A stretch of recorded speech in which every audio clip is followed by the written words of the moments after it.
Well, my next guest is out with a new book showcasing federal workers. It's called Who is Government? The Untold Story of Public Service. And joining me now is New York Times bestselling author Michael Lewis. Michael, it's a pleasure to have you here. Welcome back. Thanks for having me. When did this book get in the works exactly? You know, it looks like it's a response to the Trump administration, but in fact, a year ago, I'd been so smitten with just the quality of the material, like what was going on in the government. I wrote a book called The Fifth Risk about the first Trump administration, that I grabbed 6 writers and kind of dropped them into the government, just said, find a story. Like, it doesn't matter what it says, find what interests you. There are 8 pieces in the book. I did 2 of them. And it was all a kind of like, it wasn't specifically a response to Trump. It was more a response to like this whole conversation that takes place about the government. And it gets with a very broad brushes, like deep state and bureaucracy and waste and fraud and abuse. And no one ever bothers to go find out who these people are and what they're doing. And when you actually dig into it, it's much more interesting. The fact that you had this idea a year ago, could you have just told us all? Then you clearly predicted everything. How could you predict Doge before? So you must have been then watching Doge going like, I have this book coming out that's literally going to give the respect. Now, let me just ask you this, and these stories are incredible. There's the guy who was going to be a priest and now is in charge of the national cemeteries, the mine worker, the guy at the IRS. I mean, there's so many fabulous stories here.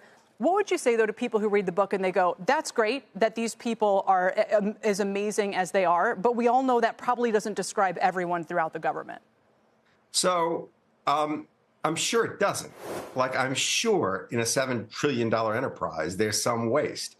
But in some cases, it's not people, it's teams. And in every case, it's sort of like almost not quite randomly picked, but picked pretty quickly by writers who had lots of options.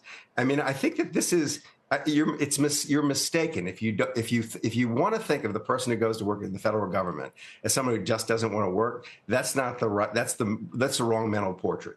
You aren't wrong in saying that like the system they're in is screwed up. Like there's no question that the whole enterprise needs a refresh. But the kind of person who ends up in these jobs is often very mission driven, often not, as opposed to money driven. It's like you're not going to get paid well. They don't actually they're not really looking for attention or fame because they're not going to get it. They're often very kind of risk averse. But they're often, I've now done it in 2 books, story after story of kind of incredible people, in some cases like the best among us. So don't just dismiss the whole thing.